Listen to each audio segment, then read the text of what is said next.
Allez, salut les logiques, on se retrouve sur le point Bitcoin. On va faire un point rapide puisqu'on était en live aujourd'hui, enfin mardi.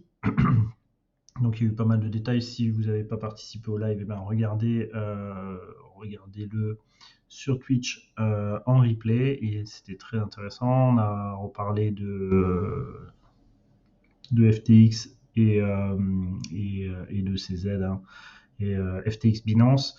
Donc, ce qui nous amène à cette fameuse journée du 8 novembre sur laquelle, eh bien, alors c'est vrai qu'on s'attendait à une correction, hein, on avait donné, on va le voir après un petit peu en détail où on en était, et ça a été bien plus profond que ce qu'on pensait. On a même eu la cassure ici du point du 19 juin et notamment le point qu'on attendait, le point bas à partir du 21 septembre 2022 qui nous permet de valider ce plan. Donc c'est simplement un rappel du plan qu'on a énoncé sur le live.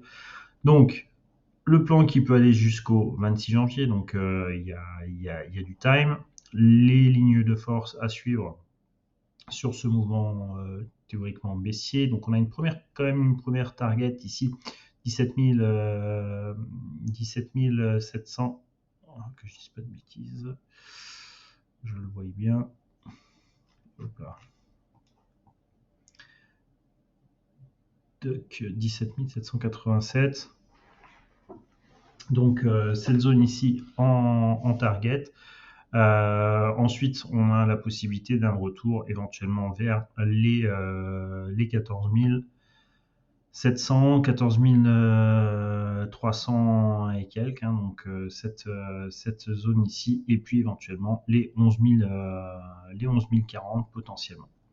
Donc voilà, tout ça, forcément, c'est au tout début du plan, donc on a du temps. Ça, ces targets-là, si on reste sur la même force de poussée, eh bien, on y arriverait en théorie vers le 12 décembre. Donc, affaire à suivre. Donc maintenant, à partir de là, on voit quoi? On voit qu'on a eu notre bougie qui est venue frapper et casser le point bas, et il y a eu une réaction. Est-ce que cette réaction annonce bien un rebond technique et puis on repart dans l'autre sens, ou alors c'est simplement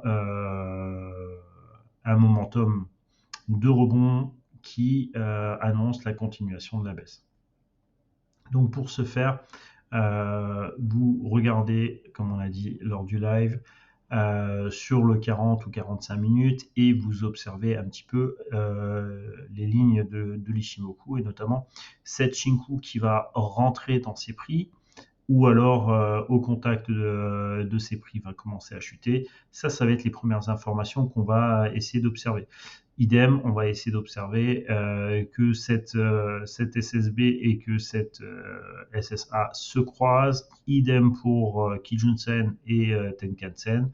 Donc ces deux lignes, la ligne rouge et la ligne bleue, se mettent à croiser et que notre prix commence à latéraliser et à l'intérieur commencer à faire des structures haussières. Donc pour pouvoir partir et recommencer à accumuler sur la position.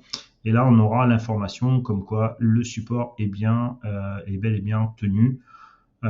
Si c'est pas le cas, si on voit pas ces modifications au niveau des lignes de l'Ichimoku, eh bien, il faudra ne pas faire confiance à cette zone de support des 17 642, donc cette zone ici, qui pourrait se remettre bien à être cassée et puis suivre le plan daily qu'on a défini ici. Voilà, donc maintenant c'est ce plan là qu'on va suivre au jour le jour, hein, pour voir un petit peu où on en est et de continuer à voir son évolution sur chaque vidéo. Je vous dis à la prochaine. Salut, salut!